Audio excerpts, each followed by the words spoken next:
दूसरी चीजें हमारे से बाहर है। ठीक है जी मेरा। अच्छा जी, let's begin, folks. Let's begin. If everybody is here, let's not be late. Okay ji, we are going to talk about innovative HR and business strategy responses to the COVID-19. Although I think COVID-19 we don't have to really worry about. Let me ask you a simple question, and then I'll leave it up to the intellectuals to tell us. Since the 1980s, I've been asking this question: where are our brains? If you go to the PID website, you'll see a paper that I wrote about 92 about the brain drain and why is there a brain drain in Pakistan. And after that, we've been talking about it for a long time. It seems Pakistan is a talent repellent country. Whatever our talent is, we throw it out very quickly. When I talk to my students or whatever, they say we are going overseas. I tell them I give them one simple advice: don't come back. If you do well, this country will not need you. Prove me wrong. I see some of our best people leave the country and not return. I see our best people not in the government. In fact, the government makes sure that whichever regulatory agency it is, whichever university it is, our best people do not run those agencies. So human resource management is a big issue in our government, in our country. Businesses also don't hire the best people. I have seen these private universities come up and they have not been able to hold a single good guy. They sometimes appoint good people from overseas and within a year or two, they throw them out. So guys, please tell me, forget about COVID. Why are we so human resource repellent? Why are we talent repellent? Even if COVID comes and goes, we will remain talent repellent. Our best people will be told to go overseas. The US has, in response to the COVID, opened up its visa regime and said, doctors and nurses, please come. And they're letting doctors and nurses in freely. US has a talent openness policy. They attract talent. Silicon Valley has the best people from our part of the world. Best Pakistanis sitting on Silicon Valley, on Wall Street, and Singapore, and everywhere, except Pakistan. So with that, let me just throw the challenge to you guys. Explain to me why. So Ahmed Jalal, who's the CEO and founder of Cordoba Ventures. Ahmed, why don't you kick it off, since it was your idea to do this? Ahmed Jalal is the initiator of this. I shall ask him to kick off the discussion. Thank you. Go ahead, Ahmed. Thank you very much, Dr. Saab. Very important question. If, as a macroeconomist, Robert Solow's growth model, all dependent on human capital and developing human capital for growth of countries. And of course, South Korea, Germany, all of these, they have not grown without sufficient human capital. So I have a big, I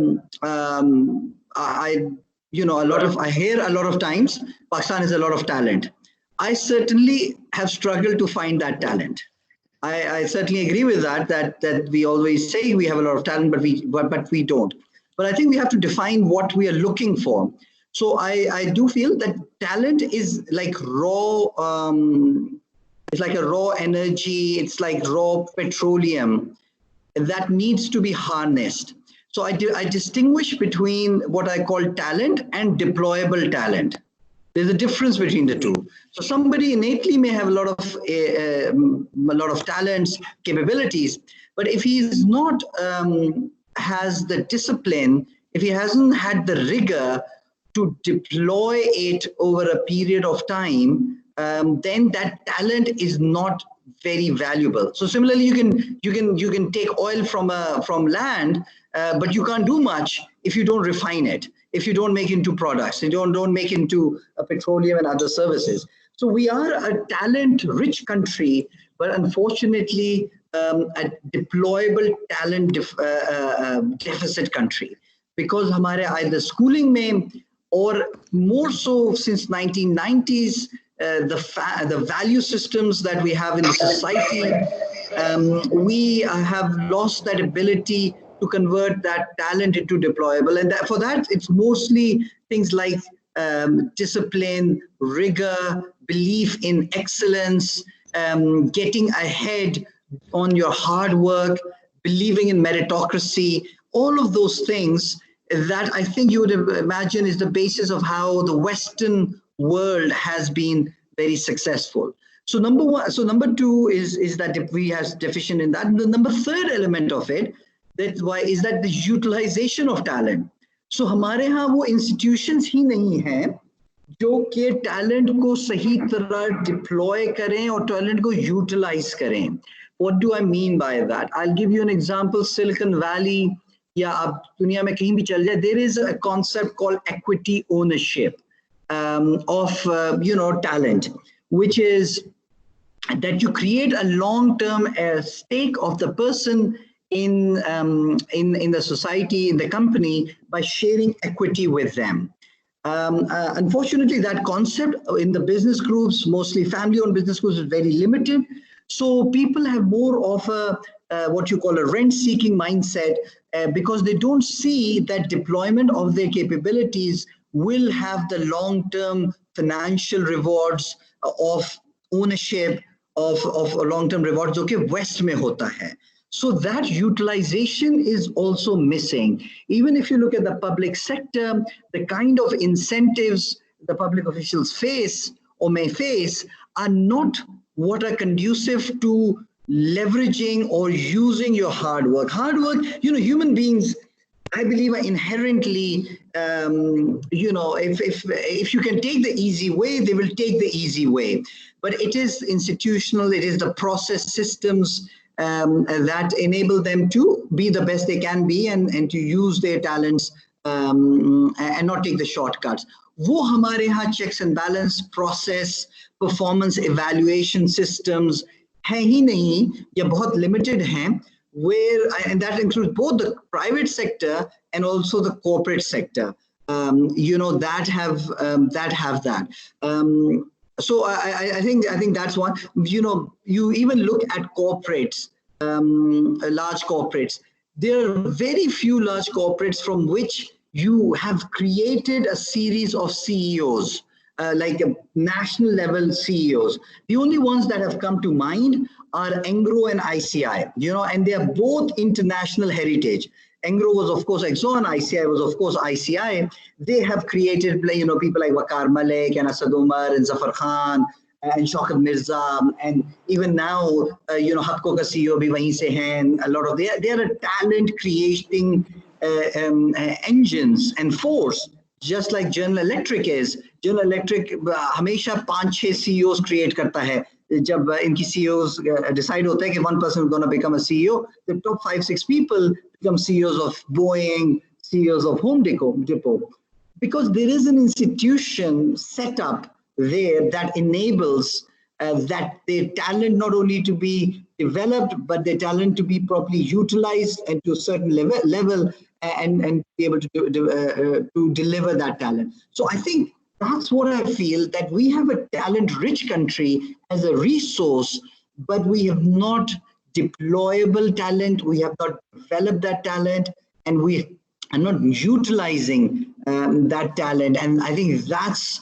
the challenge that I face. If you're a startup, Atiyab can talk more about it. Imran Azhar can talk more about the lack of talent. Imran hires a lot of designers, and most of the time he has to hire people from outside. If you are a big company, if you are a company called Keep Trucking, you cannot hire 200 top quality computer scientists in any of the cities in Pakistan. You just cannot hire global quality. And yet we are churning out so many CS graduates, at least, from what I've heard in all the at least major cities. And that tells you that, we have people, we have a lot of talent there, but somehow both the university education system and the family system, structure is not able to deliver that. These are my initial thoughts. Thank you. Thank you, Em. Thank you. We agreed that we've got a big panel, so we'll take 5-7 minutes each. So let me now bring in Ahmed Zia, CEO and partner of the Unilever and GSK, former head of GSK. So Ahmed sir, please, you tell us. You were the former head of Unilever and GSK. Thank you, Nadeem Saab. Just one question. Just let me say this. Did you employ any talent? Did you employ anybody that we can say who's reached the upper edges of Pakistan, who's done something worthwhile or gone overseas? Thank you. Go ahead. Yes, thank you so much for the opportunity of giving me the opportunity to speak on this August forum, first of all. So to answer your question, Nadeem Saab, yes, I think I have been fortunate enough to, if not employ, but work with and develop people who are making a big mark for themselves, and I take a lot of pride in it across different organizations. And yes, I spent most of my career with Unilever, and my last 10 years were in HR leadership roles, both here and in the Middle East. And a lot of my colleagues have done well both inside and outside of the organization. And one of my very good friends, Amir Paracha, is heading Unilever currently in Pakistan, and inshallah you will see him even growing further within Unilever, even outside, because he's very rare and different talent. And also I had the opportunity to work with Shazia, who was the ex CEO of Unilever, and I was her business partner when I was serving in that organization. And Shazia is now in a global role heading the tea business for Unilever globally, which is a big business. So, and similarly, I had the good fortune of, working closely with some very authentic leaders in other companies as well, including a few local companies. And just to be very specific on the question that you asked, why are we not able to, continuously develop, nurture, and as Ahmed Jalal said, why can't we have deployable talent available in the local market when there is so much abundance of talent? And I totally agree with them, because I have been involved in hiring management trainees for many years in these organizations and in other companies too. And I never felt at any point in that Pakistan lacks talent, because we had some of the best graduates. And if I compare the quality of our graduates is even better than the quality that we receive from outside. And most of the time, I think 90% of the time, they were successful in getting into big organizations. However, having said that, what I felt that sometimes we are not able to handhold them properly. We are not able to develop them in what I call in both the areas which we classify as in HR language, the what, which is the deliverables, the objectives, the ability to stretch themselves, and also more importantly in the areas of how. And that's where all the leadership behaviors come in. That's where it becomes very, very important to put them up, or to to provide them a mentoring and a coaching relationship with somebody who has the character and the values and the ethics which can make a difference. And there are many people available at senior roles. I see them. They are not, I would say they are not in majority, but there are many people across our industry. As I do consulting now, I keep coming across a lot of senior people whom I regard as, very high in ethics values. And I think these people need to come forward. And we need to create a network where across the industry, across the country, we have a network of such people, I call them the leaders with the character and the ethics and the passion to develop talent, and provide them a platform to come together and provide this guidance and support to the young generation that is coming through. And that is one reason that I decided to step into the world of consultancy, because I am now trying to pull people together and provide a platform where we can have not only deployable talent available and provide them to the organizations, but also create a network where people who have had the good fortune of working in some big organizations and who have developed themselves so well in the last 2-3 decades. Now I think it's time for them to step up and contribute and give back to the country, to the society which has given them so much. So that's my take, and I am a born optimist. So I think I have seen this happening in the country all the time. So inshallah, things will improve.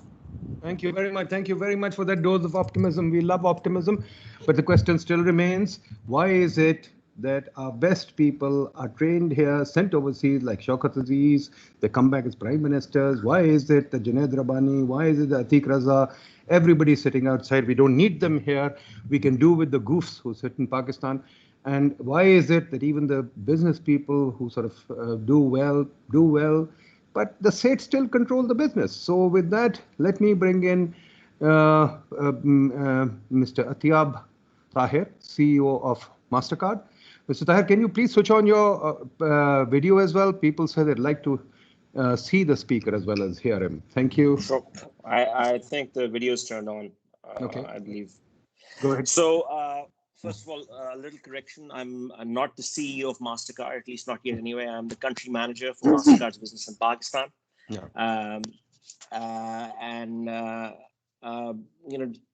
Interesting points made by the two gentlemen before me. I believe that talent follows opportunity, right? And we've systematically worked at not creating opportunity for the last few years. I came to Pakistan good 8 years ago now, 9 years ago. And I came chasing opportunity. And I came in the face of some great opportunity in the US, which I had to decline and come to Pakistan because the opportunity in Pakistan was greater. And I believe that is the case for all good talent. The main reason for talent to leave Pakistan is that the opportunity that exists for most people is not befitting good talent. So they go to other places around the world seeking better opportunities. And those Pakistanis who are fortunate enough to learn from abroad and come back in positions where they can contribute. And I don't think it's all doom and gloom where we don't have talent. Yes, we don't have enough talent, enough deployable talent, as Ahmed put it. However, it's important to note that in a country where you've got limited resources and you've got a very, very small portion of the population that has access to quality education and sources of refinement, we still manage to produce some amazing talent, especially in the financial services field.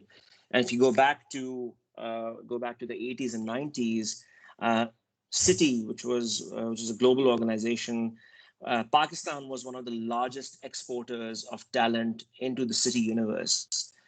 Similarly, when the telcos came in, the Pakistani market for Telenor is now the largest exporter of talent into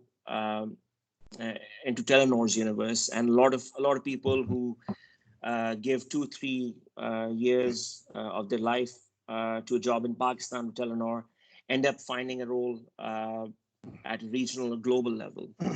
That is also true for the organization I'm currently working with.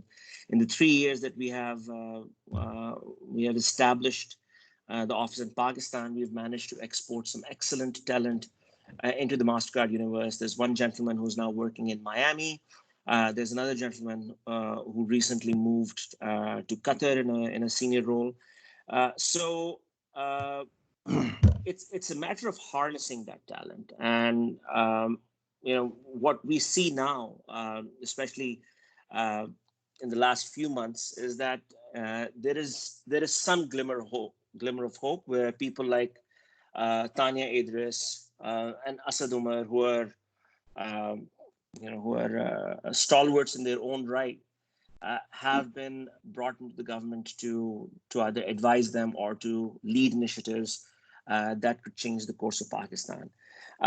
So the point here that I'm trying to make is that when talent that is harnessed the right way and given the right opportunity, it has the ability to contribute effectively and contribute positively.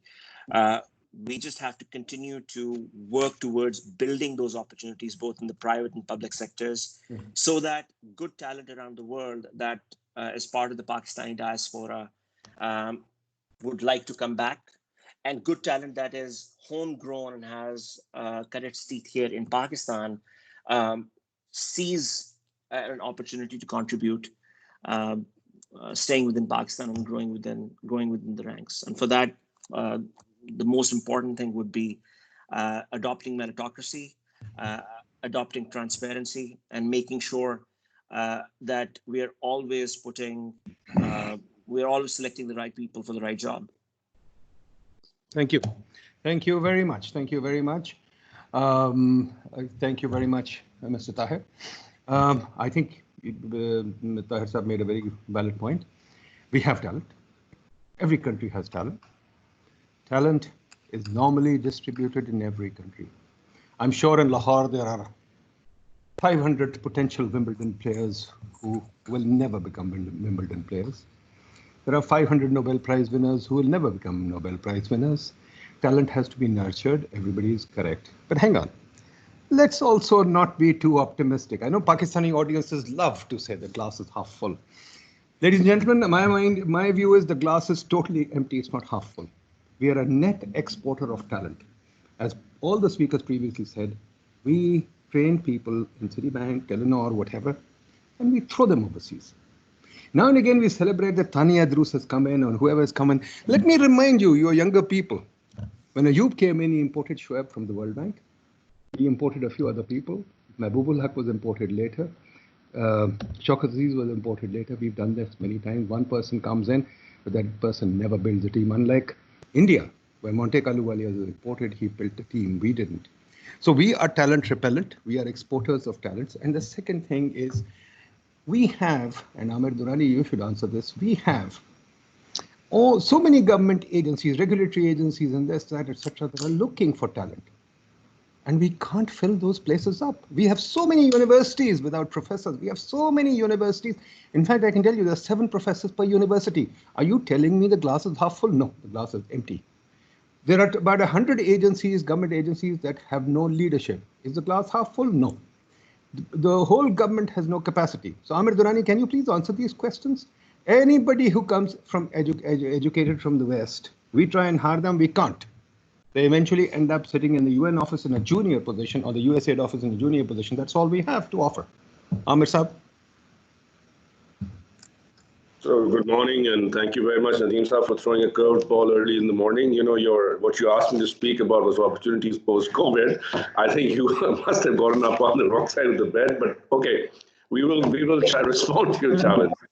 Okay, so let me start with one very simple thing. Everybody I have interviewed, so I have in the last 4 months interviewed about 300 plus people for my own enterprise. And basically everybody comes up and after the second says, sir, UN kis tarah join karta hai banda? Sir, World Bank kaise join karta hai banda? So you see, I think there is a fundamental issue here which I have still yet to encapsulate in words. But let me start by answering your questions. I really believe that jo abhi pehle Jalal ne baat ki, uske baad Atyab ne baat ki, I think these are very important points in the sense that do we have deployable capital?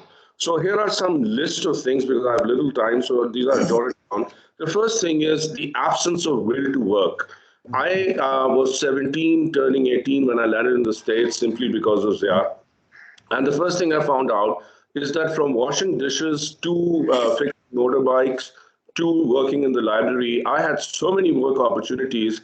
But I was, at the first 3 days, I decided to sleep in because I came from the University of Engineering and Technology, Lahore, where we used to sleep in, shut classes and still maintain an honor roll, right?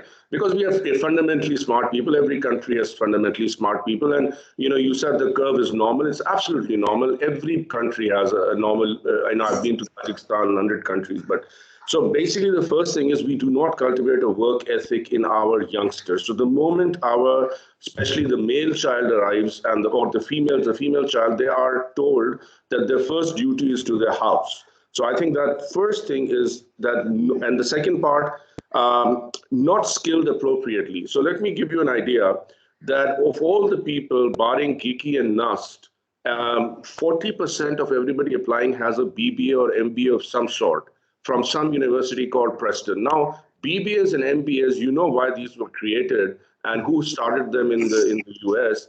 I mean, these are glorified accountants, and they do not skill you to actually do anything.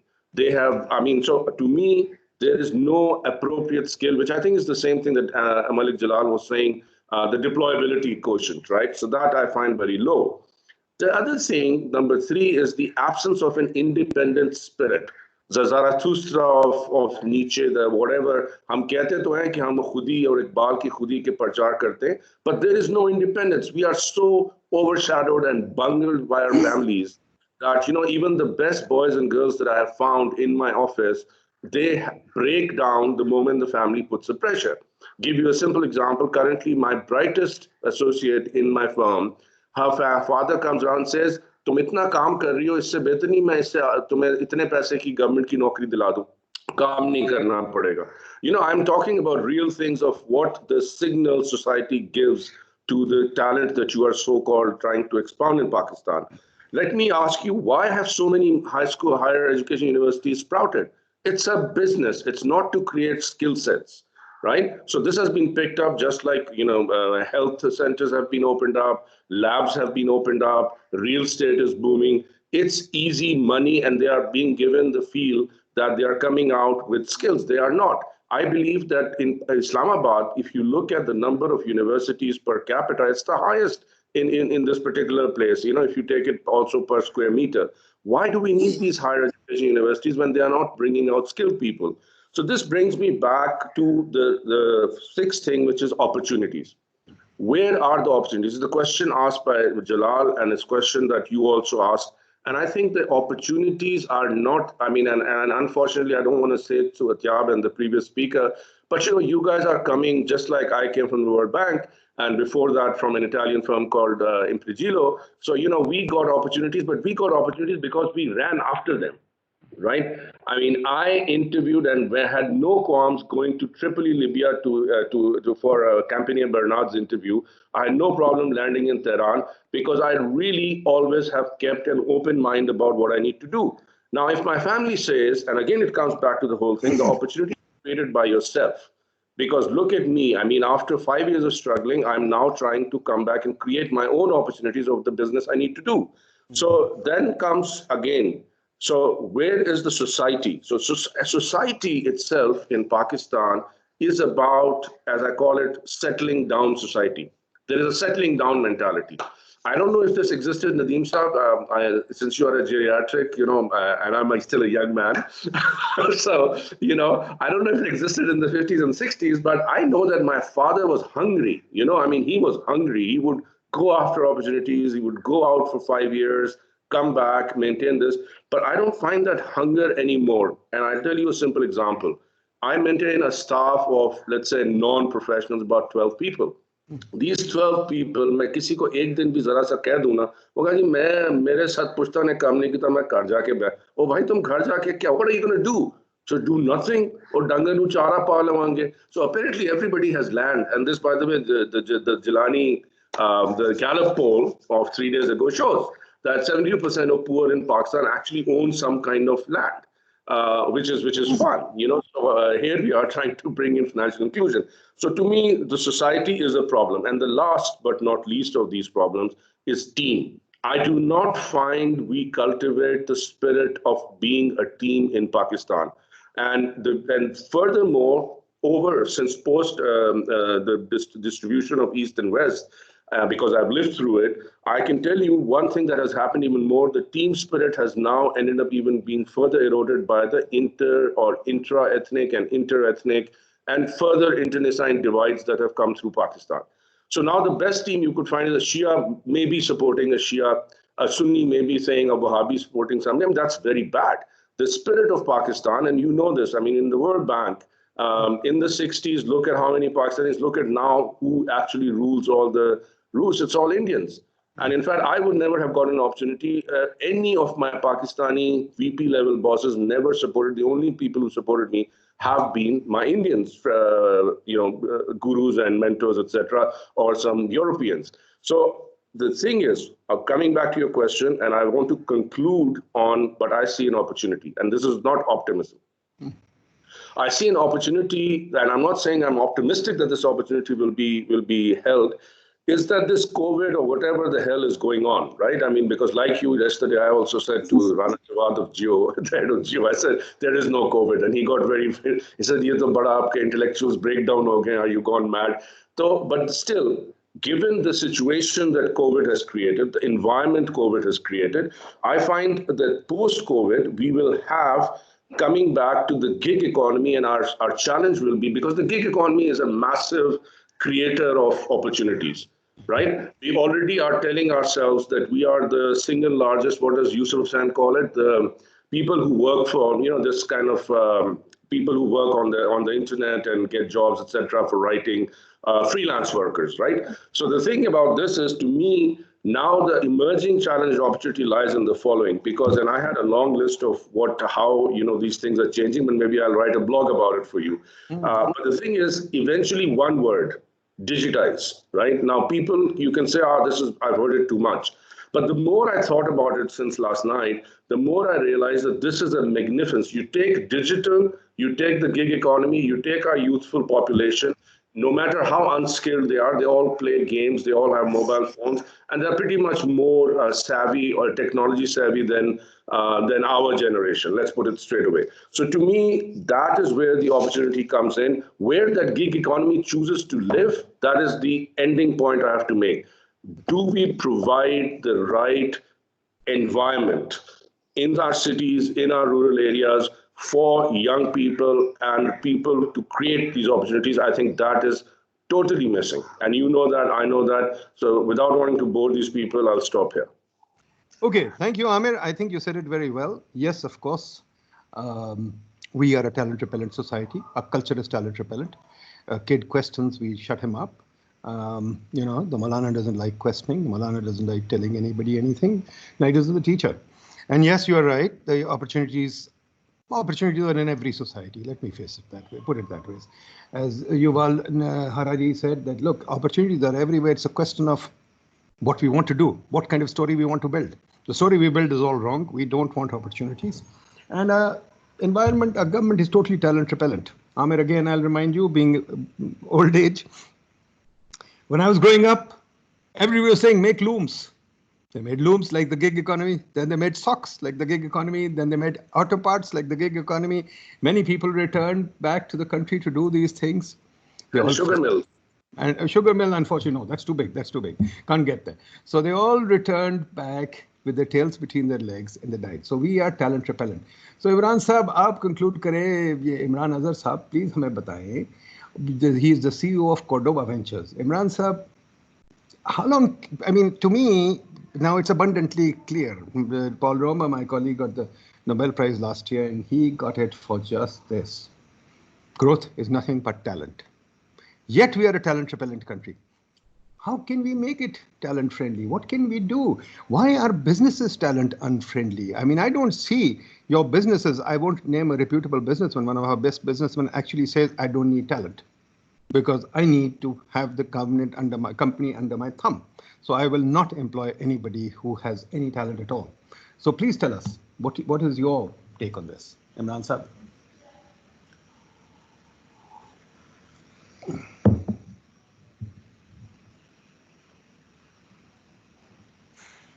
Imran Azhar साहब का mic खुला है कि नहीं? जी sorry जी sorry तो मैं कह रहा स्मॉल वीडियो भी खोल ले so people can see you. जी जी आप open the video. Great, thank you. So basically I'm not the CEO of Cordoba Ventures. वो अहमद मलिक जलाल हैं. वो मुझसे and I am the CEO of Ascom Entertainment. So we make content for this. तो देखिए जो मैं पाकिस्तान 20 साल के बाद तकरीबन 6 साल से पाकिस्तान में हूँ. So जो आपकी जो सवाल है डॉक्टर साहब, brain primarily it's the core factor is the pursuit of happiness. Everybody is pursuing happiness. Sure. अतियाब ने भी बोला opportunity. Amit Durrani साहब ने बोला कि opportunity. So pursuit of happiness is the main hook. उसमें non-financial भी है और financial भी है. Are we giving them hooks, opportunities, financially and non-financially? If not, then why would somebody would come back to Pakistan? Very few will come. They will not come. I never came. In the last 20 years, I was working for big hotel chains, Starwood Hotels, Sheraton, Le Méridien, Westin in Europe, Africa, Middle East, all my life. 3-4 बार मुझे Starwood ने बोला कि Imran, would you want to go back to Pakistan? मैंने कहा yes. On what terms? They said because you are Pakistani, because of this, because of that. I said, why would I slash my salary by 1/4?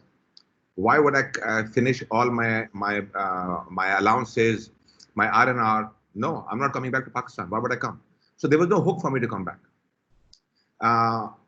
The only reason I came and a lot of people came back was because of parents and personal reasons. But you need to understand, brain drain comes from pursuit of happiness. Pakistan में कोई नहीं आएगा अगर आप उनको opportunity नहीं देंगे. Why would they come back? तो एक पॉलिसी लेवल का मसला है, कमीशन गवर्नमेंट का मसला है, पॉलिसी लेवल का मसला है, कॉर्पोरेट लेवल का एक अलग उसका डोमेन है, लैंडस्केप है, फिर स्टार्टअप लेवल का एक अलग डोमेन है और फिर इंडिपेंडेंट का एक अलग डोमेन है. Just to give you 2 examples quickly, a very good friend of mine who's working in a very high position in a multinational corporate world was offered 6 months back to be the country head of Pakistan for that big multinational. And he dabbled on it for a long time, and they even matched his financial needs, basically, because he's also a US national. But he did not come back. Why? He said, yeah, my wife keh rahi hai, nahi, she can't adjust back. Pakistani wife hai. She cannot adjust in Pakistan. Mere bachche will not be able to adjust in Pakistan. So the quality of life, that's a non-financial one. Why would they come back? So the idea is कि अगर हम उनको वो opportunity नहीं दे रहे, वो landscape नहीं दे रहे, वो level playing field नहीं दे रहे, why would they come back? So first we need to look internally more and need to make it worthwhile. Another example I would like to give you कि मैं 1.5 साल से अपनी कंपनी के लिए ESOPs कह रहा हूँ कि भाई 10% I want to give my stake of my company to my staff. अभी कहीं जाके SECP ने एक अमेंडमेंट की है, उन्होंने एक प्रपोजल भेजा हुआ है, अल्लाह करे वो पास हो जाए, जहाँ पे उन्होंने ESOPs भी डाले हुए. So depends on opportunities and it's a basic thing, pursuit of happiness.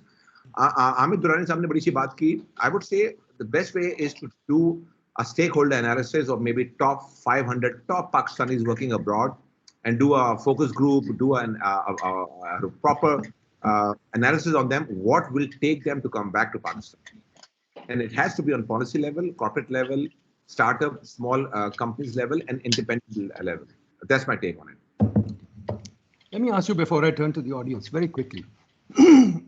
If each of you was to give me one idea at the policy level, what should be done?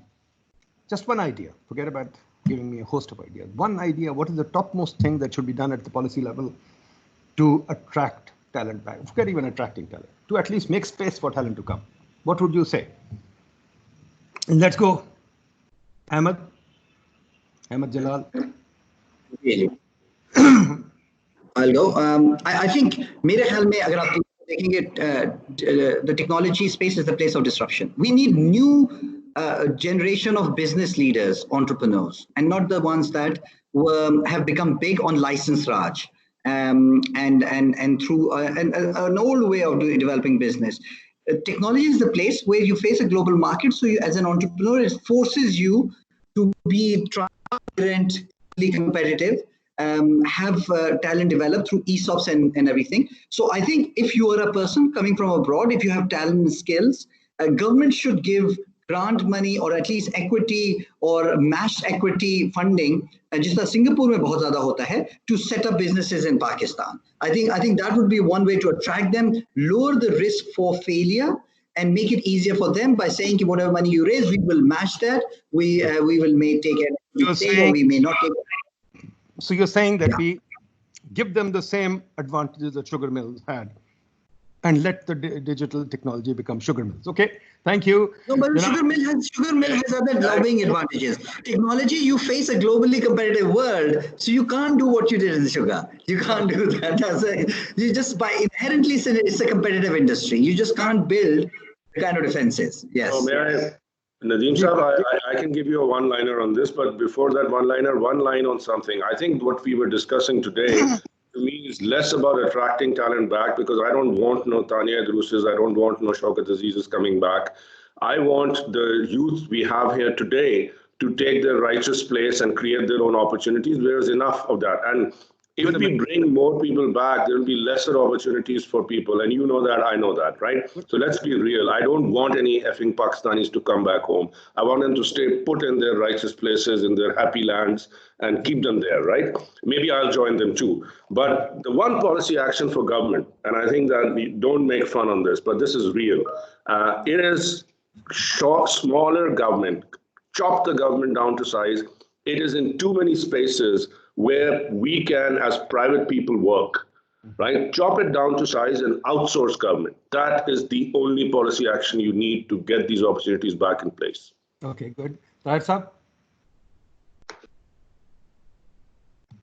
So I'm going to second, Ahmed on this. We have to promote entrepreneurship, and entrepreneurship coming down to its basics, right? So any business that is sustainable and scalable, we should put in our effort to support that. If that business happens to be technology oriented and based on technology, then there should be subsidies given, whether in the form of taxes, whether in the form of investment or whatnot. But supporting entrepreneurship is the only way of getting the best talent to stay in the country and nurture more talent further. Thank you. So we are back to subsidies. Ji Zia Saab? Nadeem Saab. I have a slightly different view on this, because I heard people talking about talent not coming back because they find the quality of life inferior. So personally, I have had several opportunities. I decided myself to stay in Pakistan because I saw my older generation, my father's generation, doing the same, and Alhamdulillah, they did quite well. So I have a slightly different view on this. So there is a material part of things, a material part of life, which obviously is far better when you go outside, us being a poor country and lack of resources, etc., etc. And there is a non-material part of life, which even people living outside, I find, are hesitant to talk about. So there are compromises that they have to make. Similarly, there are compromises that you have to make on the material side of things when you're living in Pakistan. So that's up to us. That's where I'm coming to. So I think in terms of the policy, I think we need a big cleanup at the level of policymakers, because I don't blame the new generation and I don't blame the younger kids who are coming out of the schools. We need to create opportunities for them. We need to provide them a space. We need to provide them, with all the development tools. And that cannot happen if we have people sitting at the level of policymakers who cannot relate to these things, who have lived a very different life themselves, who have always lived in their comfort zones. I think we need a big cleanup, and I am very hopeful with this government that hopefully they will be able to do that. We need very clean people of character sitting at the level of policymakers who create a passion for the younger people to not only live in their country, value the country, but also provide them opportunities where they can flourish. So I think that's one single thing that we need to do, and everything will fall in place. Ji, Imran Saab, are you there?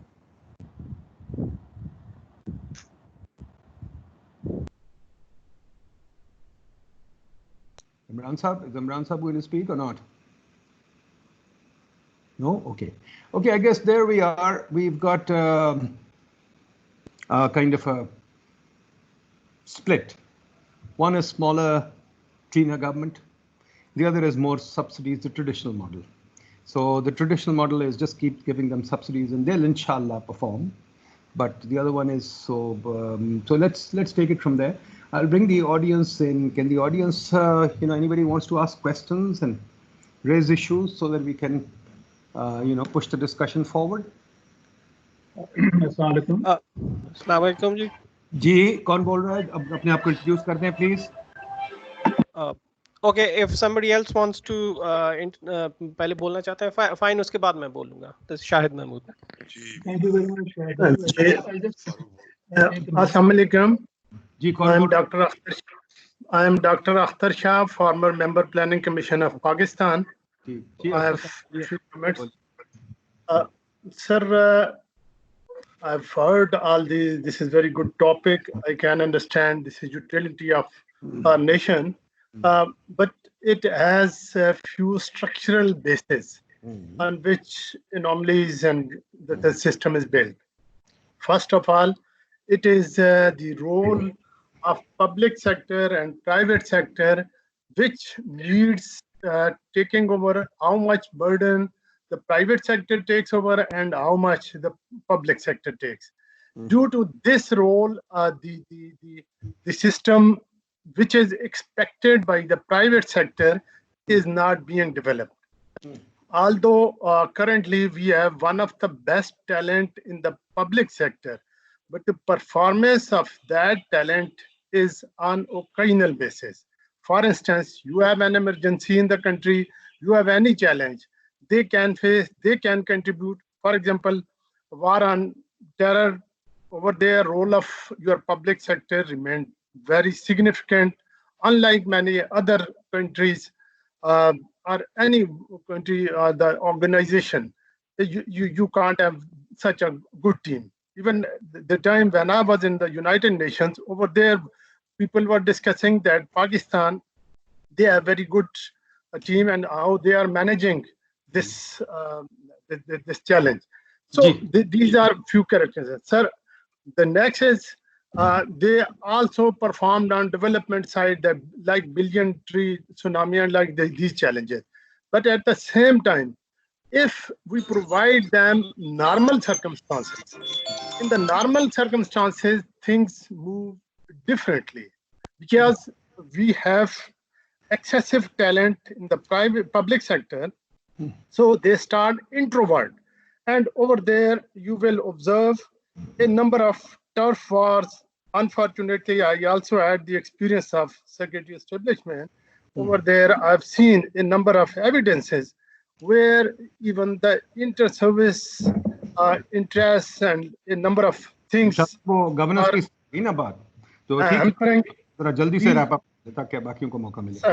are hampering, in fact, overall performance of the system. So for this, I think we have to review that how much a role of the public sector is required and how much role of the private sector is required. So we may outsource a number of roles, a number of activities to the private sector, and for that mechanism may be devised. So, and in view of this existing COVID, we also expect that more brain drain may be expected from Pakistan. With this. Thank you, sir. Thank you, Isha साहब. शायद महमूद साहब बोल रहे थे, शायद महमूद साहब. अस्सलाम वालेकुम. एक दो चीजें, इट्स अ लॉन्ग कन्वर्सेशन. मैं बस ब्रीफली जो आमिर ने बात की, I will totally agree with him. उन्होंने एक कल्चरल एस्पेक्ट जो लाया था. It's wonderful that he brought that up. Sorry folks, please speak in English. I just realized okay. Here. Please speak in right. So I'll agree with what Amir said. He brought in the cultural aspect. I think that's a very important one and a bit underrated one. Because my father was late father was an ex-civil servant, and the only thing when he told me growing up was that the only good job in Pakistan is being a civil servant and nothing else. Agreed. Right? So, and that happens in every home where there are civil servants, whether they are in the armed forces or in the civil service. Now, you have to change that culture. And then you would remember what Adam Smith said about specialization. It's the extent of the market demand. Pakistan is a country where there is no demand for ideas, there is no demand for brilliance, and there is no demand for, if you are thinking out of the box, there is just no demand for that, especially go to the government offices. Now, you worked as Deputy Chairman Planning Commission, but you might have been Deputy Chairman Planning Commission, but your role was nothing compared to, or your powers were nothing compared to that of the Secretary, who is usually from the Pakistan Administrative Service or the DMG. So who's going to change that? So we need a whole change in the culture, right? And you, last but not least, you said, can anybody specify an idea which would be very transformative? Let me just give you one idea briefly. Just the role of the secretary as the principal accounting officer, that should be done away with. That is very, very destructive. That's Okay. to say. Fair enough. Fair enough. Anybody else, folks? Nadeem sir, this is Ashraf. I just want to propose we could do two case studies, one of PKLI and other of this national hospital, which was built by Mahmood Bhatti, and also the Fashion Academy, and see why they came to Pakistan, what was their motivation, what happened to them, and why they left. I think we'll have a lot of answers coming out of that. And all we have to do is learn some lessons and apply them. And probably more people who would like to come back, they will be coming back once they know that this thing has been reversed and no more of Dr. Saeed Akhtar and Mahmood Bhatti would be happening in Pakistan. Sure. Okay. Anybody else, folks? Sir, Assalamualaikum, I'm Hijazi. Ji, Hijazi sir. Hijazi is the Vice Chancellor of Hijazi. Can you please introduce yourself a little? I'm basically economist, PhD from USA, and Vice Chancellor of Muslim Youth University, Islamabad. I think I just quickly take the blame of all these things myself, because we have not been able to produce students who are dynamic enough to really take that role you're talking about. One point on the civil servants reforms, and since I'm working on the governance and civil service reform, I realized one thing, that it's not a question of the changing the role of civil servants as a principal accounting officer. You have to give that role to someone. But important thing is that how we are treating a civil servant. I think it's very important that we should focus on human beings, their reward, their punishment in accountability system.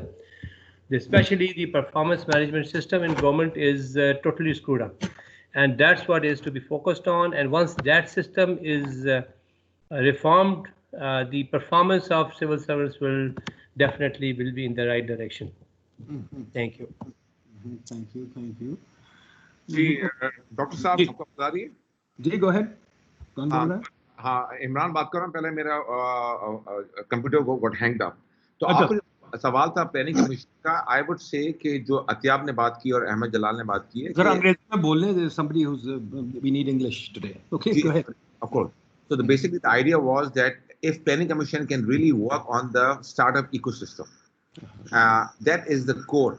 If you can build a level playing field for startups and for the investors who are outside who want to invest in Pakistan, if you do an investor stakeholder analysis, that would really help the country. Thank you. Okay.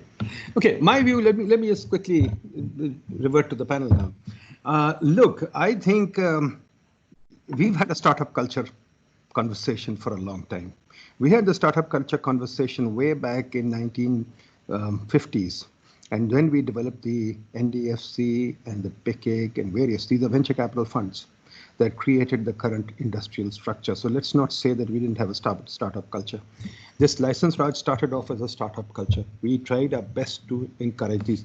We even created a stock market. We even created a National Investment Trust and PICIC, which put money into those companies and tried to create a stock market for them.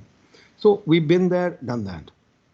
So really, let's not talk of startups. I mean, one thing that I don't understand, people talk of startups, there's something new that has been discovered. Startups have been there all the way since the wheel was developed. Wheel was a startup too. Key question that I revert to the panel is that you've heard people on the here, people are roughly voicing the same thing, that we should look at examples, that we should have a talk about the civil service, talk about the role of the government versus the market, etc. But I still haven't heard from any of the panelists, and my question still is there, why are we talent intolerant? even as the government as a whole, we like to get one person like Shaukat Aziz or whatever, and we say, oh, we got it, we done it, we've attracted talent. But on the whole, we are sending out more talented people every day. More of our best doctors are going out, more of our best traders are going out, more of our best lawyers, everybody is going out. Our best PhDs remain there, never come back. India, for example, think about it. They attracted back Raghu Rajan. Raghu Rajan gave up his job at the University of Chicago to come back to India. Kaushik Basu gave up his job at Cornell to come back to India. Arvind Subramaniam gave up his job at the fund to come back there. I mean, there are a host of things that happen in India. People are coming back doing it. Why is it that we don't have it? So I'll revert back to the panel.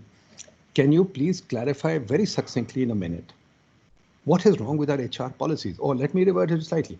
In the multinational companies, we've got two people here from multinational companies. Why are the HR policies just about extracting talent from here? Why?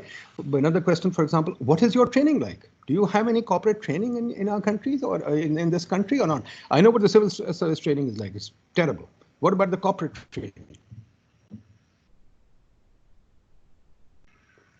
Anyone from the panel wants to take it up? All right, so I'll field this question. So first of all, I disagree with the premise that we are talent repellent. As has been discussed before, in order to retain talent, you have to have enough opportunity. Okay. Which, and this is true for every developing country, by the way. If you look at countries in Africa, if you look at countries in Asia, they end up exporting their best talent very early on, even before the talent is fully discovered, right?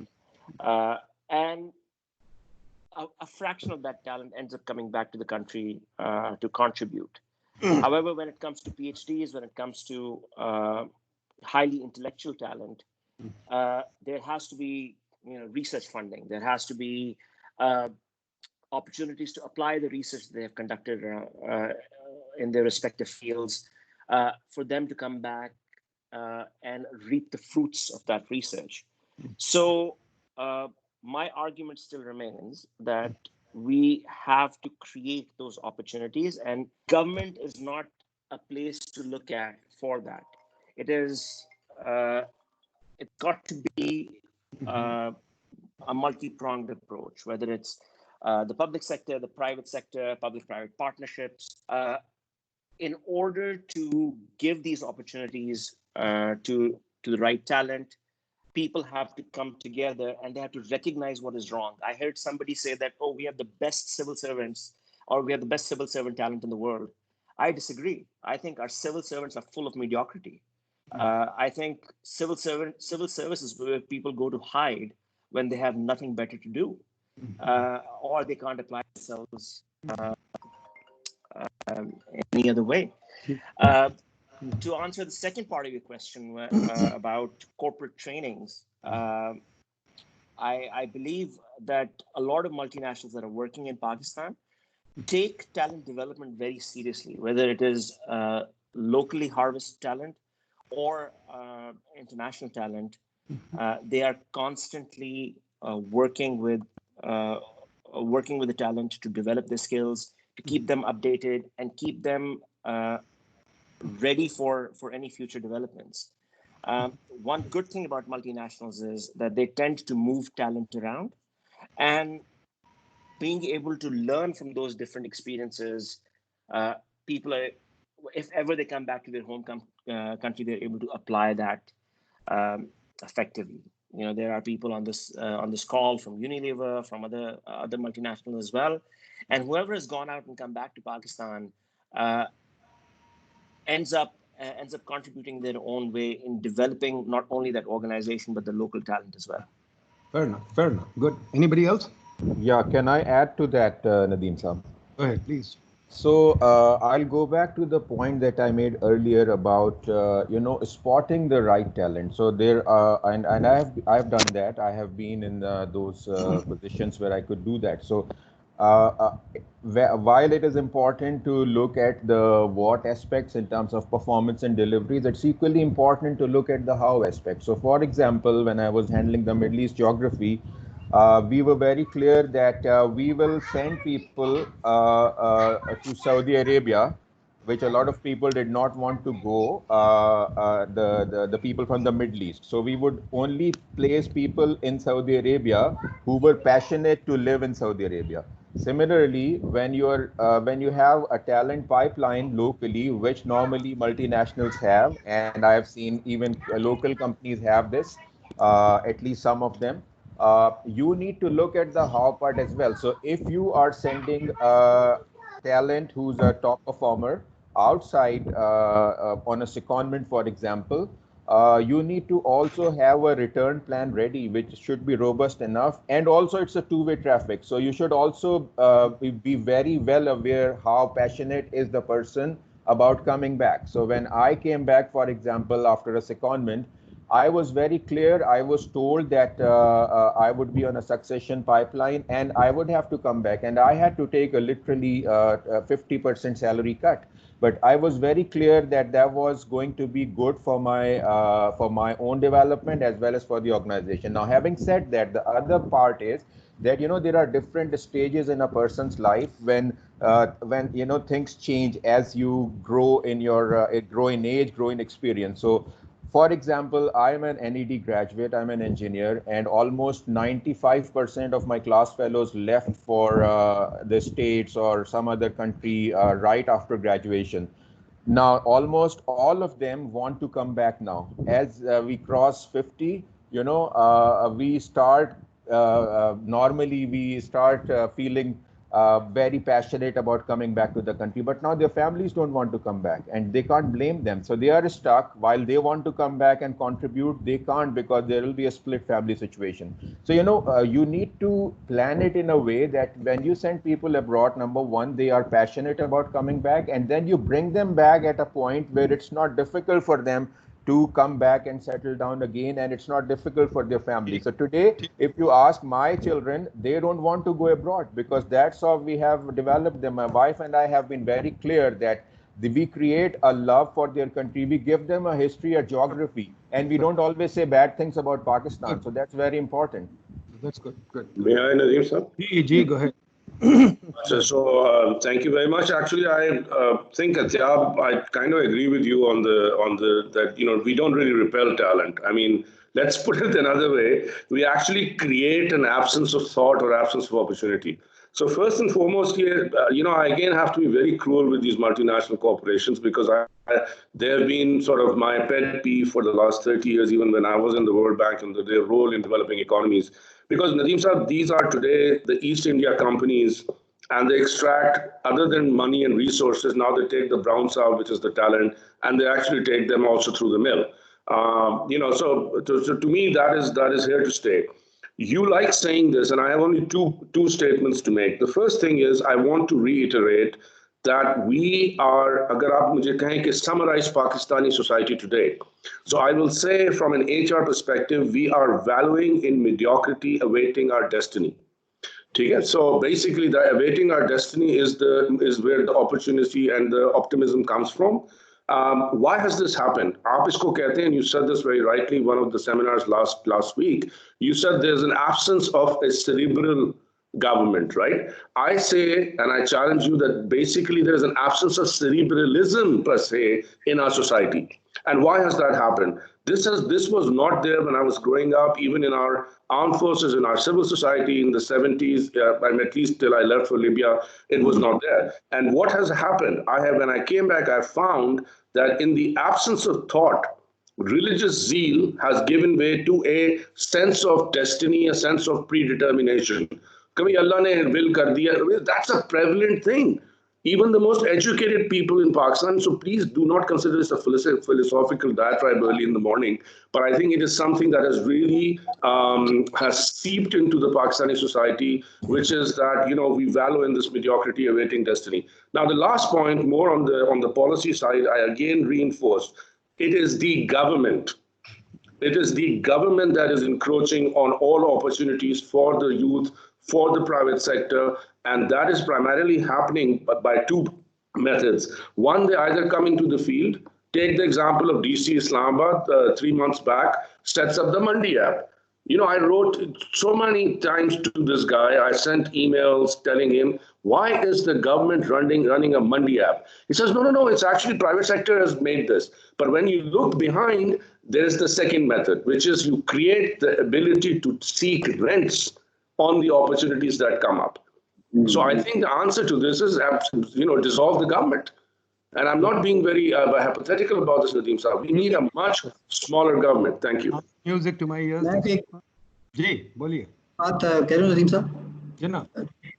So I think, I disagree with one thing which Amir Bhai said, which is, we don't need a talent from outside. I think if you look at the growth of China and even growth of India, the first investors back in India were not the private equity firms of the West or the private equity firms of Europe who started investing in China. It was the Chinese expatriate community in Macau, or it was the Chinese expatriate community in Hong Kong who got their talent, who got their skill set and money and went back into China and invested and helped it grow and come up the path. And similarly is the case with India as well. A lot of Indian Americans who went back. The biggest hospital chain in the world, Apollo Hospital Systems, was a gentleman called Pratap Reddy, who went back to India in 1983 and built up a 10,000 bed hospital.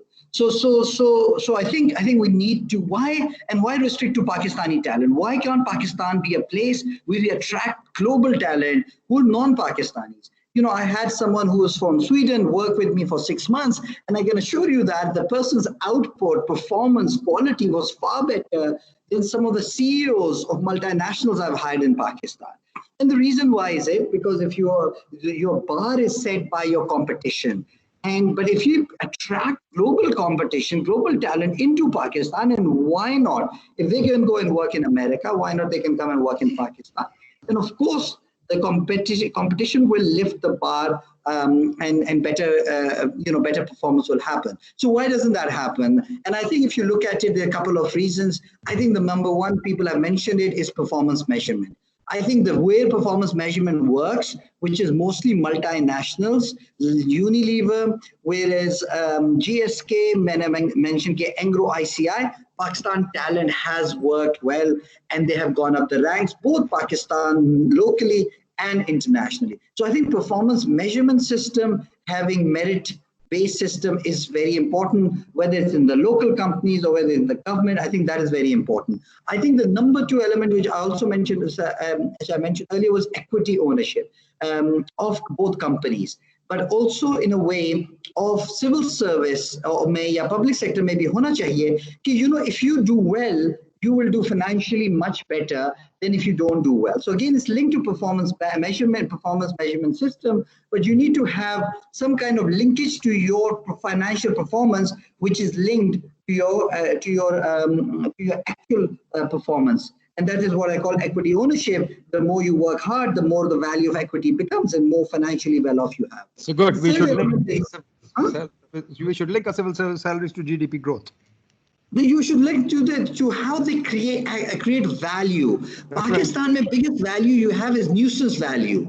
You do not have value, creative value. I will value someone because he can create an obstacle in my path and make my life miserable. I will value him. But I will not value someone who can add value to my process, my systems, help me do things better. दुनिया में और opposite हो रहा होता है. तो ये मेरा बात है. Third is, last bit, two bits is, I think we need a country of rules and laws where people like ourselves or people from abroad can come and work and be protected. But both our reputations, but also financial capital. It's a long-term project, but I think that needs to happen. And the last bit is, I think we need to cut down tariffs. We need to strike fear in the heart of Pakistani businesses. Okay. Too much protectionism, too much of this protected license Raj. Only when they have that and they realize that they have to compete with talent, and I don't need talent, jo aapne statement diya wo nahi hoga, and they need global talent or global minded talent to do that, they will only change the system. Thank you. ठीक है जी. So unless somebody else. Hello. Hi. Ji. This is Malik Kamran, Joint Secretary from Ministry of Human Rights. If I may be allowed, I could chip in a little. Please do, please do. Firstly, if we are talking about why in the government you are missing out the best talent, because after putting in 25 years of service, I'm witnessing that there is definitely the quality of substance in terms of human resource in civil services is going down. And 3 of us, myself and 2 of my sisters, we are in the civil service. None of our children is prepared to come now into civil service, because what they hear from 3 of us sitting down talking about is something which would discourage them. Unfortunately, it was not done by purpose by 3 of us, but it has happened. So imagine that you have 3 different families of civil servants and the children refuse to come.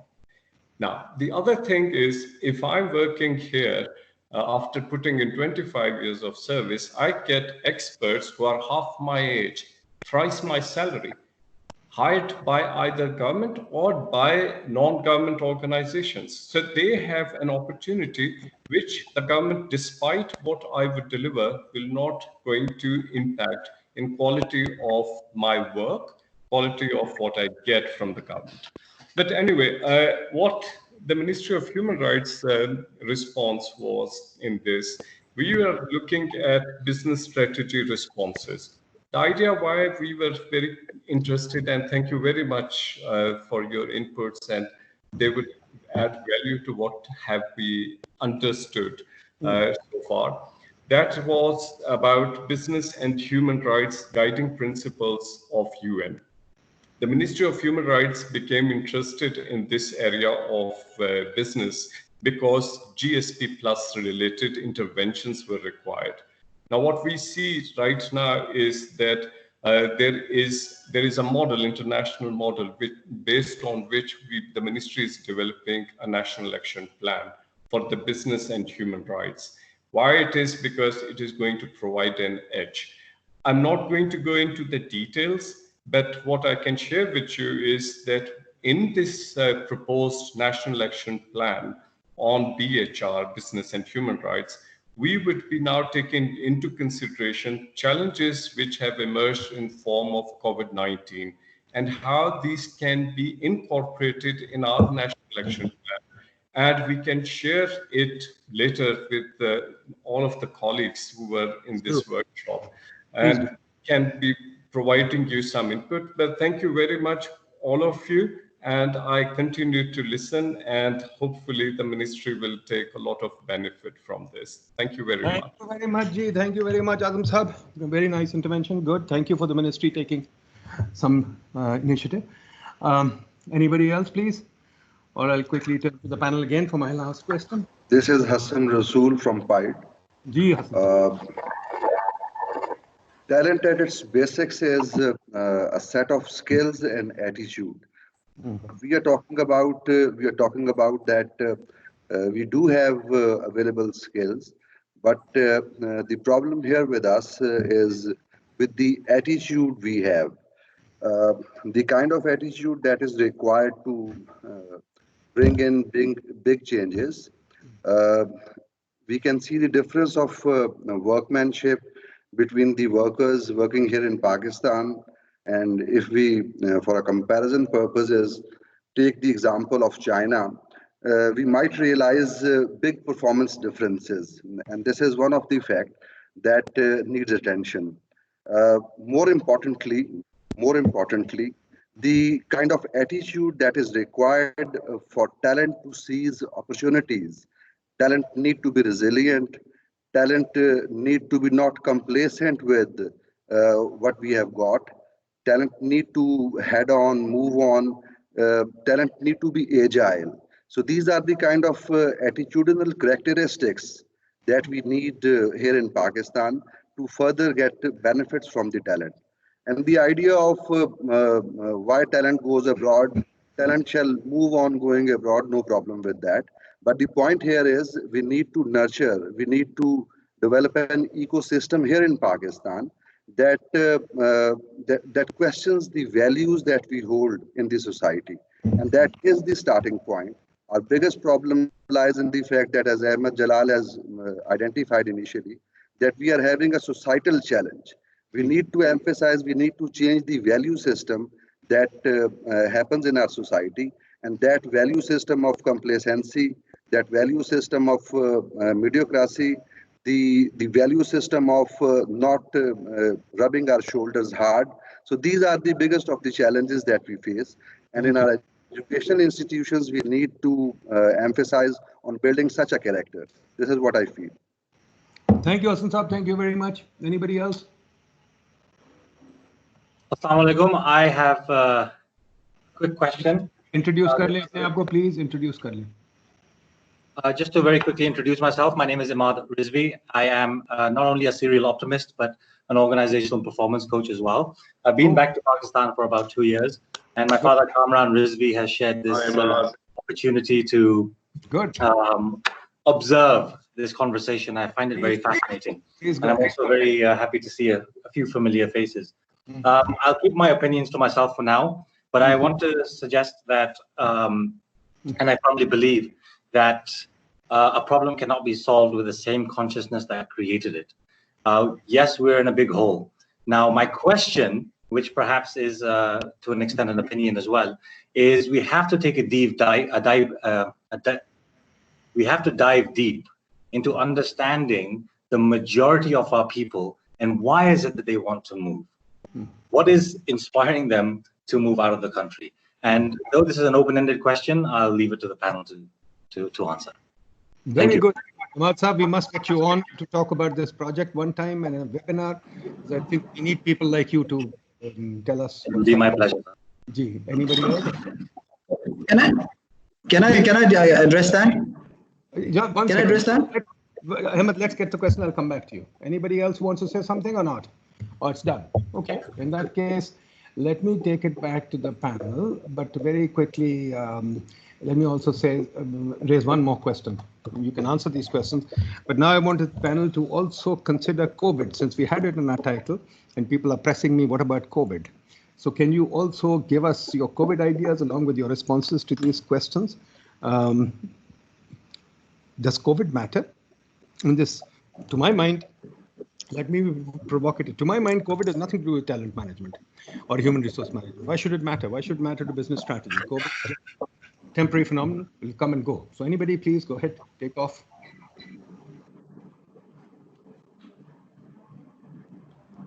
Can I say something here, Nadeem sir? So as you said, while yes, to a certain degree, I agree with you. I personally believe that there is a lot of hype about COVID, and it will slowly die down over the next couple of months. Having said that, I still think it will have a major implication on talent management, because over the last 4 to 6 weeks, I think we have seen a very different world. And it was a sudden lockdown which forced us to change our working habits, change our lifestyle, and I think that is going to stay with us for at least the next 2 years, if not longer. And I think once we get used to it, it will be challenging for us to actually step back from this lifestyle. So this I take as a blessing in disguise in terms of the step it has forced us to take, because the world was actually moving in that direction even prior to COVID. And you must have heard of the term VUCA, where we talk about volatility, we talk about uncertainty, complexity, and ambiguity.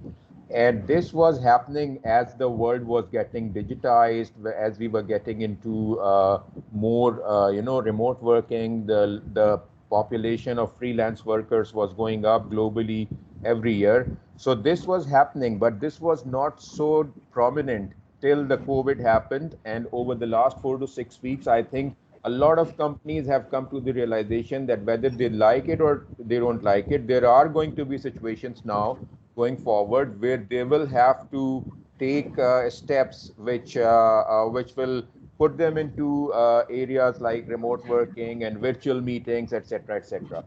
So that will have an impact on talent management. That puts HR in a very different perspective. So we have moved from an era of HR transformation to HR disruption, and I think now we are entering an age of HR reinvention. In my view, the world of HR is going to be very different going forward.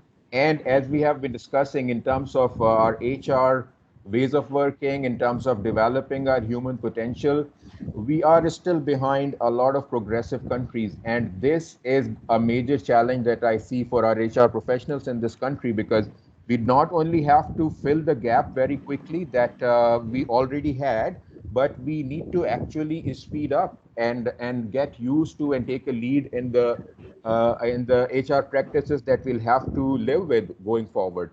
And when I say that, these will be things like how do you manage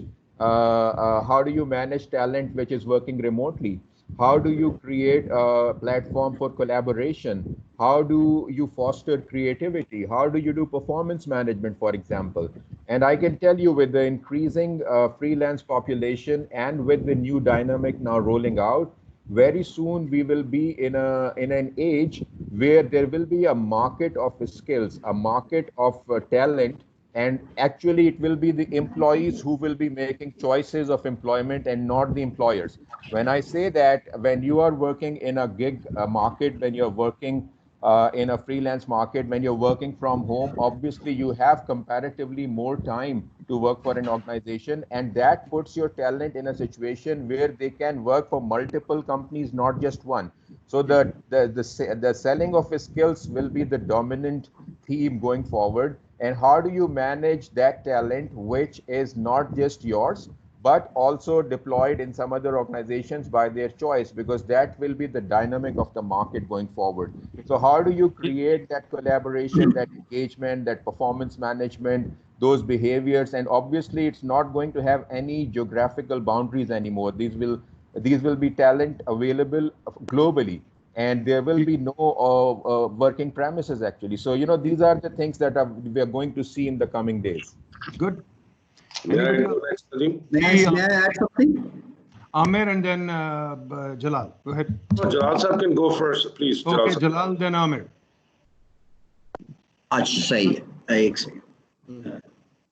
Okay. Ahmed Jalal. Yeah, I will go.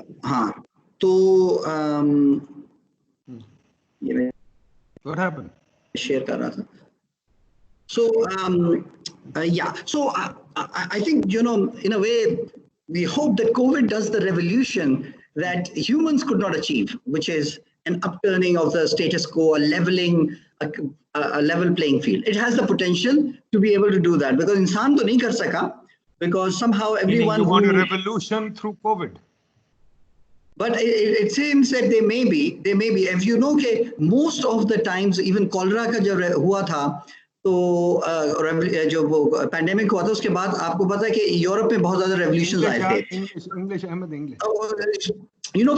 From the pandemic of cholera, subsequently was followed by a lot of revolutions in Europe. So not those kind of revolutions, but I'm talking about the more revolution of change of the status quo, where power is more distributed. It creates an opportunity for startups, for more nimbler players to take advantage of it, and some of the more established but slow-moving players who will not be able to take advantage of the situation. So there will be a turning of the tide. We certainly hope that that happens. But I think main जो चीज मुझे ये है वो जो मेरे लिए it's very important, which is it creates, as a startup, it creates an immense opportunity. I am hiring people. Like I've hired 2 people in the last 1 month. In the next 2 months, I will hire in terms of numbers. It's not a lot, but I'm looking to hire the best talent. I've hired people from Engro, from some of the other bigger organizations, because these organizations are shutting down the expansion plans, the investment plans. And I feel that the world is going to be very different.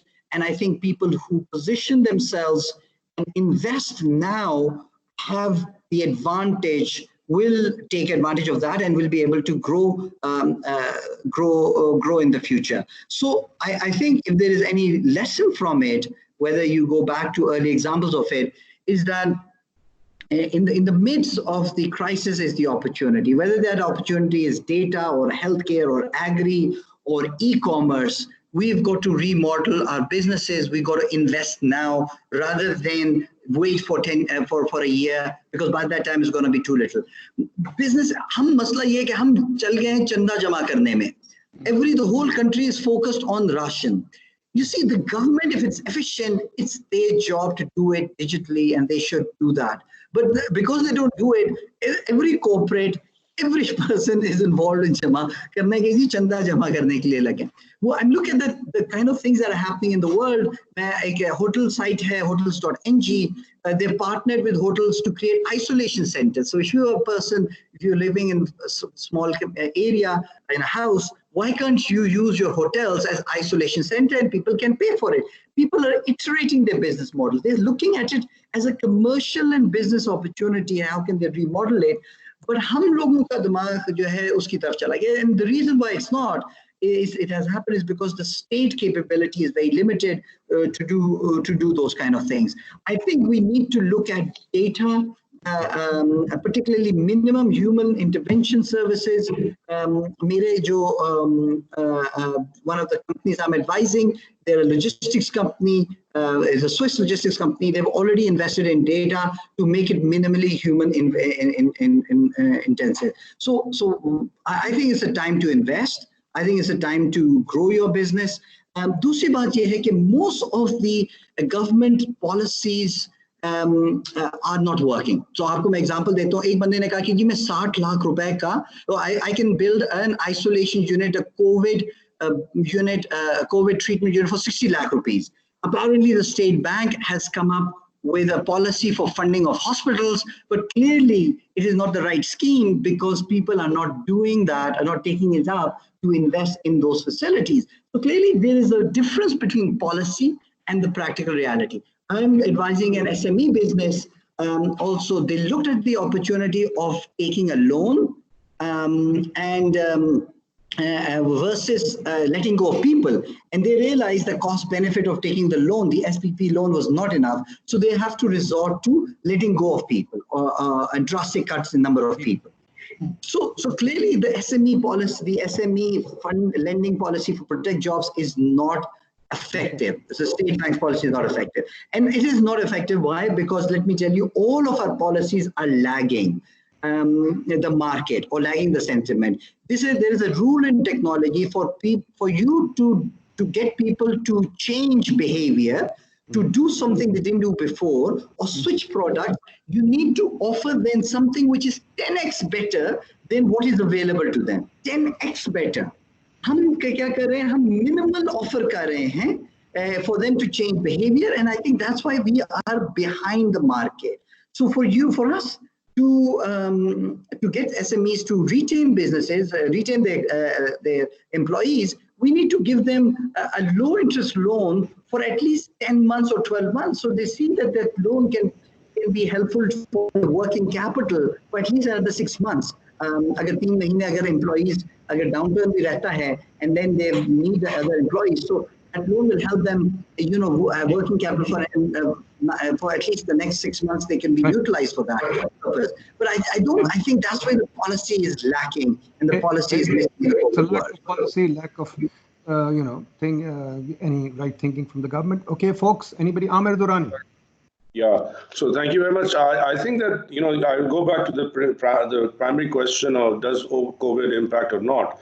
Now, there are two scenarios here, and I think that I will answer to the second. The first scenario is we creep back into our old routines. That there are people who are saying that, and I don't think that there's a great possibility of that happening. And why I don't think, because I think the second option is that even if COVID is not real, we have, as Richard Thaler puts it, we've been nudged into a new existence.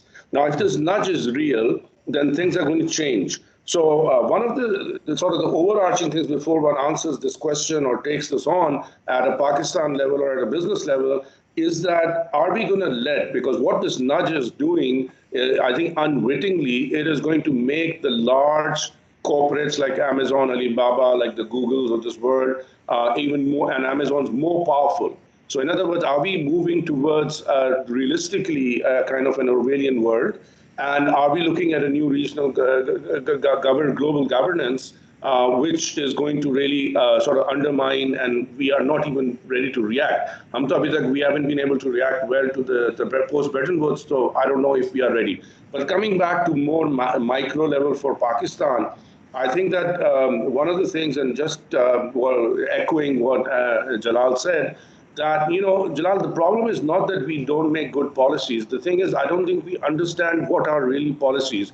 Now, policies, if you go back to DeSoto, are basically the rules of honor amongst thieves, right? You just formalize those rules. A problem in Pakistan is just 1 second on what is happening with the SME policy. The State Bank has said, take a loan from the banks. It's nudging the banks.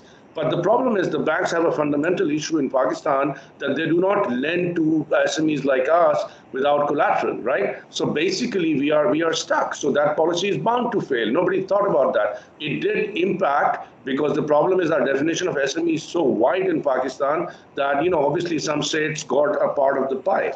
But coming to the answer of, you know, what is COVID going to do? So to me, three things have to be done, because the nudge has happened. We have been getting used to working from home. We have started to like it. Good companies like Malik Ahmed was mentioning have already started to learn that actually this is a much more efficient business model. But the thing is, how do you adapt to this? So to me, first thing, this is the time, because as rightly said, it is not the time to the question hire or fire, it's the time to hire. Why is it the time to hire? Because today you will need a lot more piece page workers that you could assemble in a puzzle and get rid of some of the inefficiencies of retaining somebody full time. So I think that this is an emerging challenge. So number one, your business has to revise itself. You have to rethink your business model just along the lines we just heard, and some companies are doing it. For example, Careem is not. I'm really surprised why Careem has not taken this on. But one last and very important point, as we make these changes, because this nudge has happened, I believe it has happened, and we are not going to go back to the pre-nudge situation. So the thing is that I want to emphasize the point about our employees being our new, I don't think they will make the choice, but I think it also gives the association or the new companies the ability to really farm their employees better, and actually take on these employees as associates in this gig economy, and they will actually finance themselves in this business revival. That's my point, and I can clarify that, but because time's short. Thank you, Amir. Any other panelists want to say anything? Yes, I would like to say something. Please. To your question on what COVID is and COVID is real or not real, the main question is two things will change. One is the consumer behavior globally, locally will change, and it's changing right now, and it's there to stay. And the second thing is our supply chains will change. Intangible and tangible supply chains will change. And every company, like Amir said and like Ahmed said, we will have to go to ground zero, completely break our company and start saying, okay, what is the consumer behavior and how we gonna build our company according to the new consumer behavior? What are the skill sets required? And then communicate to our teams. Our teams are not illiterate, they're smart people. And how do you build them together? But consumer behavior, we have to follow the consumer behavior. Globally, if you look at 3 days back, Netflix became more valuable than ExxonMobil. If you look at Zoom, 100% growth, over $136 billion valuation right now.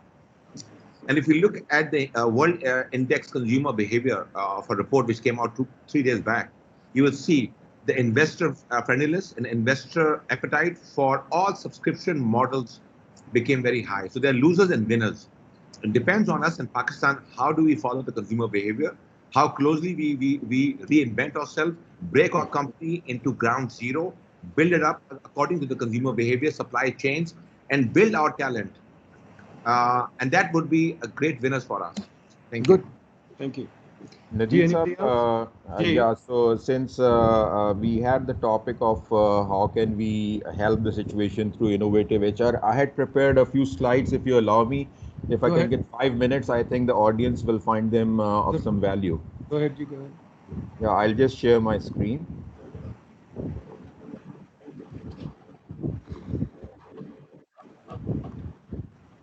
So I hope everyone can see the screen. Ji, go ahead. So we are basically moving to the age that I found this very interesting term, imagination age. So we moved from an industrial age to an information age, where we thought that knowledge is power, visionary leaders, people focused, courageous. We know what we need to do. We need to give feedback to the teams, etc., etc. Now we are moving to a different age, where basically it will be an imagination age.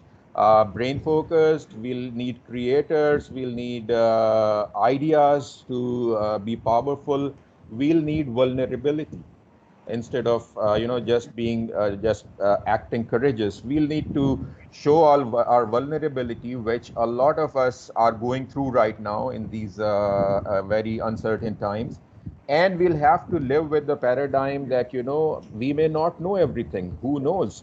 And we'll have to seek feedback from every direction, not just one way. So that's the age we are going to enter into. And if you look at some of the numbers that, and this slide is a bit older, the two biggest things that companies struggle with, sorry, I lost the slide. Yeah, so the two biggest challenges that the companies typically have, can you see it now? Yeah, so two biggest challenges, and this is, as I said, a couple of years old: using social media effectively and online or blended learning delivery. So these are the two biggest challenges. Almost 50% of the challenges that leaders have or employees have, these form almost 50% of those. And this is the world we are going to be living in going forward. Similarly, if you look at for every 10 strategic leaders that excel, and if you match it with the numbers that equate to them in terms of the VUCA model, 38 struggle with volatility. These are the times. Prime example, 21 struggle with uncertainty. So almost twice that number, they are not comfortable living with uncertainty, and that's very natural. 12 struggle with complexity, and 16 struggle with ambiguity. So you can imagine the leadership attributes, the behaviors, the model itself is going to change, because it's not easy to struggle and live and sustain and grow in VUCA times. And not every leader will be able to do that. And if you look at the evolving digital landscape, this is how it has evolved. And we are now actually in the virtualization part of it, and very soon we'll be moving into anticipation and robotization, and some advanced countries have actually moved in that space already. And the biggest challenge, as I said, is going to be in terms of managing the agile workforce. And for that, you'll have to keep in perspective 4 or 5 very key things, which are: how do you align administratively? How do you align your managers to the virtual teams they are supervising? How do you create the alignment in relationships? How do you do things, for example, onboarding? Which, by the way, the model says that it will be an employee's choice, not the employer. We normally have onboarding manuals in the companies. Now it will be the employees, the particular skill set holders, who would define who do they want to get onboarded with. Similarly, how do you align performance? How do you provide feedback? How do you align strategically with the business? So these are going to be some big challenges for the HR fraternity. And we'll be moving from what we have so far been calling HR, or human resources, to employee experience, where our biggest challenge will be not to show the attitude of ownership and, as I said, a silos mindset, but it will be about how do we attract and motivate the best talent. How do we go bottom up? It's not about forced ranking anymore. It's not about a particular model which is based on a rater bias and a particular group giving that ranking. It's going to be bottom up, where people will be regularly involved in feedback sharing. It's about the agile workforce. Normally, we don't consider our part-time workers or third-party workers. Now the model is going to be very different. There will be people working for multiple companies at the same time. And that agile workforce will form a key component of your talent model. And they will be owning and sharing their own data. There are companies which I already know which are working on this model, who have actually developed what they call the employee experience playbook, which is about how do you shift the mindset, how do you start listening deeply especially when you are working virtually, how do you analyze those insights, how do you create the employee experience. I know there are companies who are having these, happy hours and coffee mornings every day, and the teams come together and they talk informal things and they huddle together, etc., etc. How do you develop people strategy and capabilities? How do you actually practice and implement? How are you collaborating with the teams? So from an age of transformation to disruption, and I already talked about it, we are actually entering an age of reinvention, where our challenge would be to foster collaboration, to train managers to become coaches, reliant on technology. People analytics will be the theme of the day. HR is not going to be a nice to have. It is actually going to be a very critical function in the organization. And we can this way actually flip the model, the VUCA, to what I call the velocity, the unorthodoxy, the co-creation, and the abundance. And we'll need people who have a vision to create a clear future and understanding, to look and listen what characteristics are at play, to have a clarity of purpose in between the mid of chaos, make sense out of the chaos. And then how do we develop collaboration to change rapidly, show some agility? And we'll need people who, and I'm sure you must have heard a lot of companies and people and leaders talking about purpose. This is the first time even companies which cared least about human safety and health are not talking about it, because as Akram said, that they have been nudged into a situation where they don't have a choice. So bring purpose and meaning to your business. How do you show humility? How do you show connection? How do you boost collaboration? How do you energize? And as I call it, the C is the COVID. And how do you defeat that C? Through the what I call the 7 C's of VUCA leadership. So you'll need courage, first of all the time you need courage. But now the HR professionals will need to have the courage to stand up, speak up, and talk about how important the culture is going to be, how sustainable is the business model going to be, and is the business model driven by a bigger purpose than just making profits. They'll have to show character. We are normally personality driven. We get inspired by personalities. I think now we are entering an age where we need to be inspired by character. We need to talk about ethics, values. How have companies helped their employees in this time of difficulty? As Ahmed Saab said, everyone is talking about ration and how to contribute, etc., etc. What are they doing to help their employees? That's the real thing. That's what the employees are going to remember. It's the time of adversity. So are we showing the character?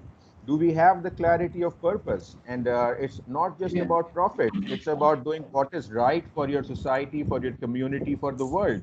Are we showing collaboration? And collaboration is when you are working remotely, when you have virtual offices, literally, you're having meetings, your learning platforms have gone virtual. In terms of creativity, what is it that you're going to look at? Are we going to थोड़ा shorten कर देंगे इसे? जी बस ये मेरी last slide है. And again, consistency. Are we looking at people who are resilient, who have the tenacity? As I said, the leadership model, the behaviors, the paradigm is going to change. How do we engage people against a common purpose? And last but not the least, customer focus is going to be driving all of this. And while doing that, you'll have to stay adaptive, flexible, accommodating, as we have been hearing. Companies are changing their business models in a big way.